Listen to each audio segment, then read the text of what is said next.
Just friends, I really hope that you are doing great. Welcome to our today's class. It's our third lesson on a given Form 2 mathematics topic called linear motion. So we are looking at our example number 3, which is also a past Kcse question done in 205, paper 1 question number 17. So it reads that the distance between towns M and N is 280 kilometers. Therefore, I'm going to obtain a simple sketch which can help me to summarize the given information. So we have two towns M and N. Then the two towns, I'm told they are 280 kilometers apart. Then a car and a lorry travel from M to N. So we have a lorry on this end, then we have a car traveling in this direction. They are traveling from M to N. Then the average speed of the lorry is 20 kilometers per hour, less than that of the car. Then the car takes 1 hour 10 minutes more than that is, the lorry takes 1 hour 10 minutes more than the car to travel from M to N. Then in part A of the question, I'm told that if the speed of the lorry is x kilometers per hour, find the value of x. So I'm told that the speed of the lorry is x. So this one is x kilometers per hour. Then remember, I was told that the speed of the lorry, that is the average speed of the lorry, was 20 kilometers per hour, less than that of the car. So if the lorry has a speed of x, it means the car must have a speed of x plus 20 kilometers per hour, so that the speed of the lorry is 20 kilometers per hour less than that of the car. So it means the speed of the car will be 20 kilometers per hour more than that of the lorry. Then for me to find the value of x, because I'm given that the lorry takes 1 hour 10 minutes more than the car to travel from M to N, I'm going to find the two equations of both the lorry and the car representing the time. So I'm going to find the equation for the time taken. By, we can start with the lorry. Time taken by the lorry from M to N. From M to N will be equal to, time is equals to distance divided by speed. Distance over speed, which will be equal to the distance from M to N for both the lorry and the car is actually 280 kilometers, divided by speed of the lorry, I'm given as x kilometers per hour. Then I also find an equation for the time. Time taken by now the car from M to N. Remember, I'm finding the equation for time because I'm given that this one, which is in terms of time, that it is the lorry takes 1 hour 10 minutes more than the car. Therefore, I need the two equations so that I can relate them in terms of 1 hour 10 minutes. So time taken by the car from M to N, time is also distance divided by the speed, which will be equal to the distance from M to N is still 280 kilometers. Then they are both traveling in the same direction, covering the same distance. Then divided by the speed of the car will be x plus 20 kilometers per hour, because the speed of the lorry is 20 kilometers per hour less than that of the car. So if x is the speed of the lorry, then the speed of the car must be x plus 20.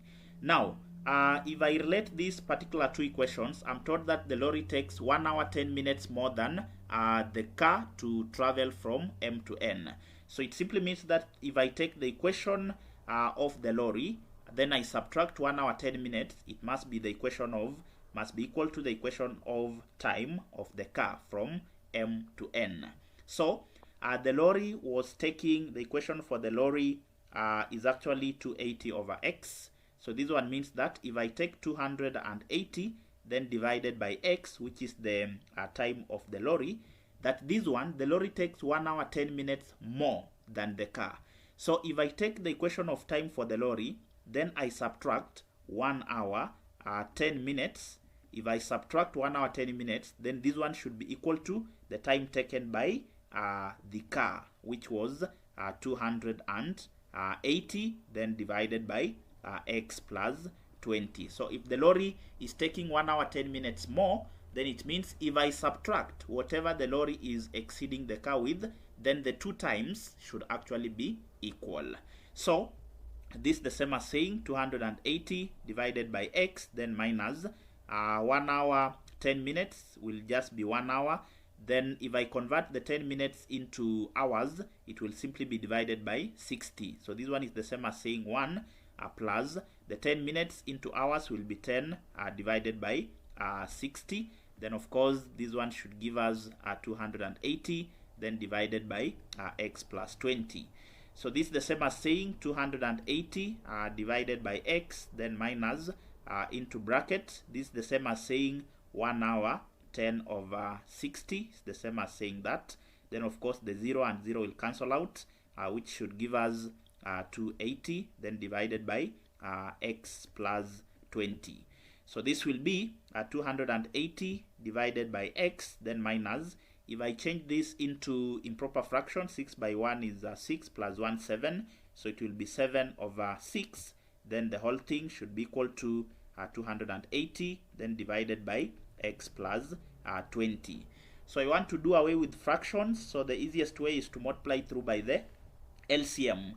So in this case, there are no common factors. Therefore, the LCM will just be the product of the whole of the denominator. So the LCM will be 6x then multiplied by x plus 20. So I multiply through by the LCM. So the LCM is 6x into x plus 20. I also multiply this one by the LCM, which is 6x into x plus 20. I also multiply this by the LCM, which is 6x into x plus 20. Then I want to cancel the common factors. So x and x will cancel out. 6 and 6 will cancel out. X plus 20 and x plus 20 is going to cancel out. So we are going to remain with 280 multiplied by 6. So 280 multiplied by 6, I'm going to get 16. So this is 1680. Then into bracket we still have our x plus 20. X plus 20. Then we have minus 7x. So this will be 7x. Then into x plus 20. X plus 20. Then the whole thing should be equal to 280 by 6. You'll still get 1680. So this is 1680. But we still have another x here. So x. Then the whole thing, no, x plus 20 has actually cancelled out. So I'm going to remain with 1680 x, then plus 1680 multiplied by 20. I'm going to get 33,600. Then minus, this will give me 7x squared, then negative 7 by 20. I'll get negative 140. Negative 140. Then of course it also has an x. So this will be negative 140x. Then the whole thing should be equal to 1680x. So of course these two are going to cancel out. 1680 and 1680 will cancel out, because when this one moves to this other side it will be negative. So 1680x minus 1680x, you are going to get 0. So let me create some working space here. Therefore I'm going to have the following. Let me create some working space through this end. So I want to solve this equation that I've just gotten here. Of course it is a quadratic equation, so I can write it in terms of negative, let me start with negative 7 x squared. So this one here, then I proceed to this minus 140 x. Then lastly I'm going to add this plus 33,600 should be equal to 0. So this is a quadratic equation that I want to solve using the quadratic formula. So the quadratic equation states that ax squared plus bx then plus c should be equal to 0. So clearly my value of a will be negative 7, my value of B will be negative 140. Then of course C will be positive this. So the value of x is usually given by negative b plus or minus the root of b squared, then minus 4ac, then the whole thing over 2a. So this should be equal to negative b will be negative, then b is negative 140, negative 140 plus or minus the root of b squared. So my b is negative 140, so negative 140 squared, then minus 4 times a is negative 7, then negative 4ac, c is 33,600. Then the whole thing divided by 2 multiplied by a, which is negative 7. So this is going to give me, let me create another space here.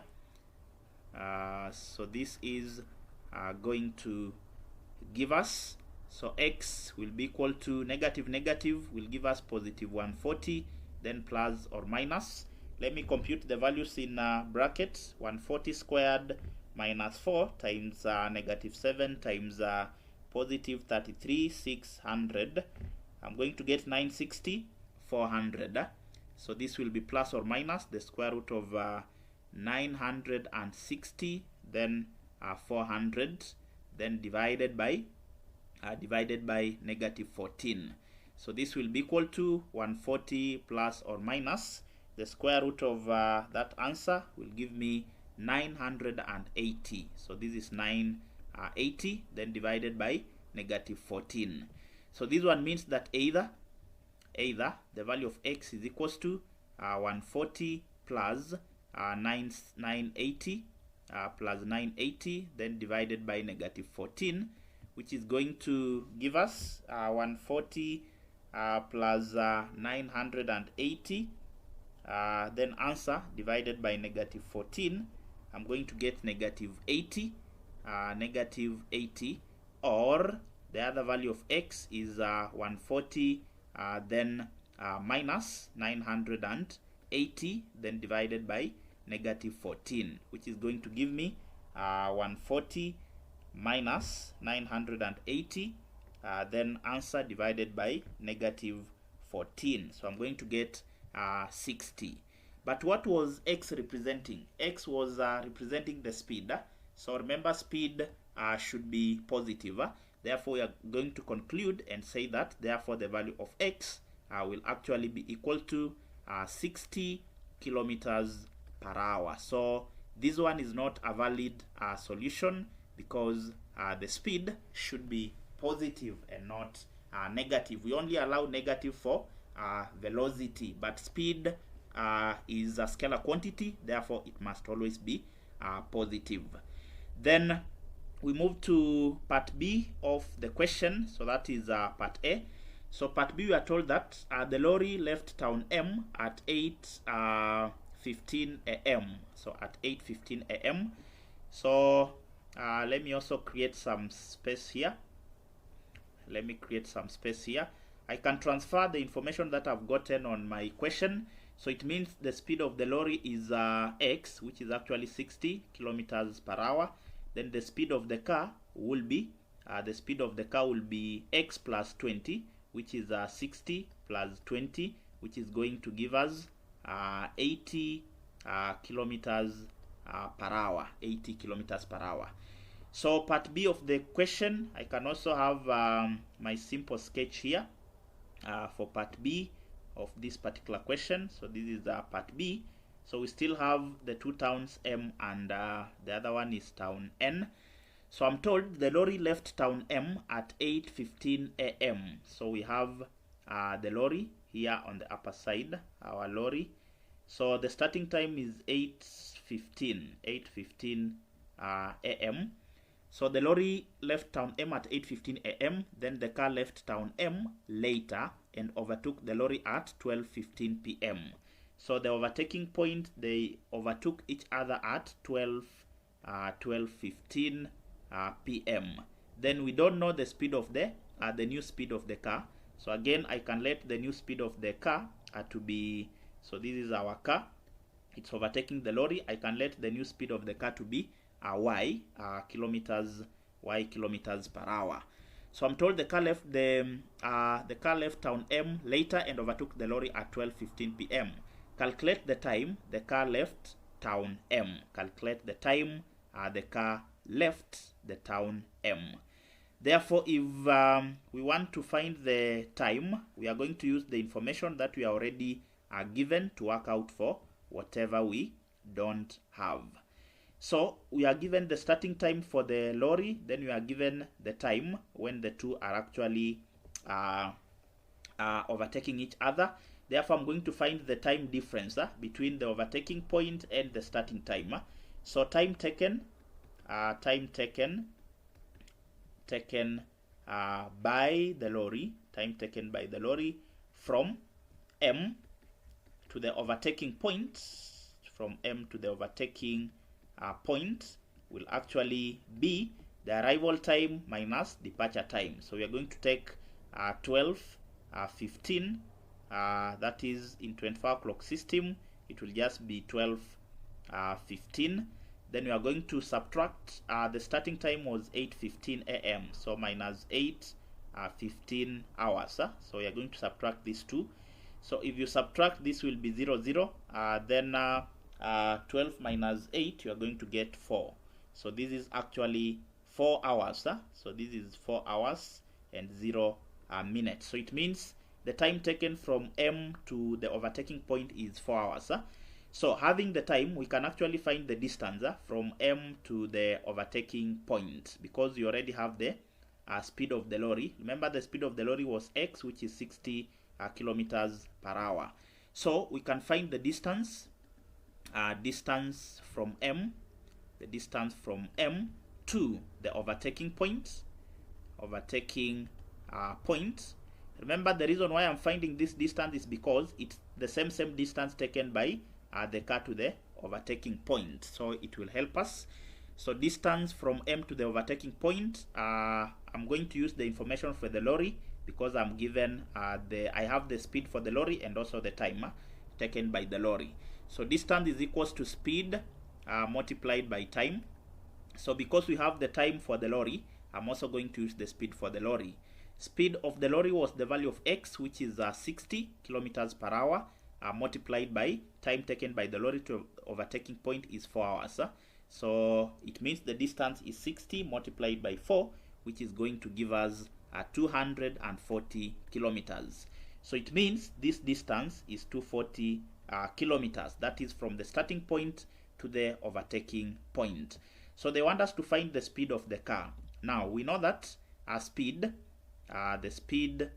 of the car will be given by, or if you want to find this distance, we can as well use this relationship. We know that distance should be given by speed then multiplied by time. Speed multiplied by time. Therefore, the distance taken by the car from town M to the meeting point will still be 240 kilometers, because they are moving in the same direction. So the distance is 240 kilometers. It must be equal to the speed of the car, which is y kilometers per hour.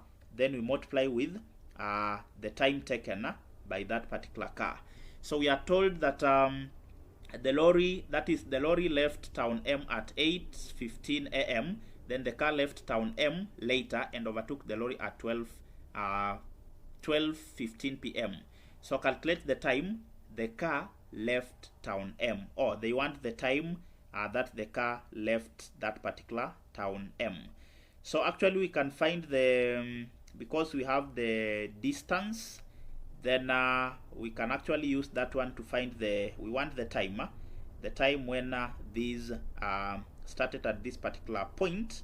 So we have remember we already have the speed of the car. So we don't need to give it a later. Because we already have this speed. The speed of the car was actually 80. Yeah, we already have this. The speed of the car was 80 kilometers per hour. So they want us to find the time. So we can actually find the time taken. So let's find the time taken. time taken from, time taken by the car, time taken taken by the car from M to the meeting point, from M to the meeting point. Meeting point will be given by, remember, time is equals to distance, then you divide with speed, which will be equal to the distance we have already gotten from M to the meeting point is 240, so it will be 240 kilometers, divided by the speed of the car was 80 kilometers per hour, so divided by 80 kilometers per hour. So this time will be equal to 240, then divided by 80. So that time is actually 3 hours. So it's taking 3 hours. So the car took 3 hours from town M to the meeting point. Then of course we want the departure time. So if you want to get departure time, you get arrival time minus the time taken. So departure time, the departure time time of the car from point M, will be equal to arrival time at the that is arrival time at the meeting point, then minus the time taken. So arrival time in 24 clock system will just be 12:15 hours. Then we are going to subtract the 3 hours, so 300 hours. So if you subtract these two, this will be 15. Then if you take 12 minus 3, you are going to get 9. So this is 9:15 hours. So it means that the car left town M at 9:15 a.m. 9:15 a.m. So we'll be looking at further examples on linear motion. Thank you very much for accompanying me until the end of this particular lesson. Until next time, this is Kcse Tuition Academy. Thank you very much.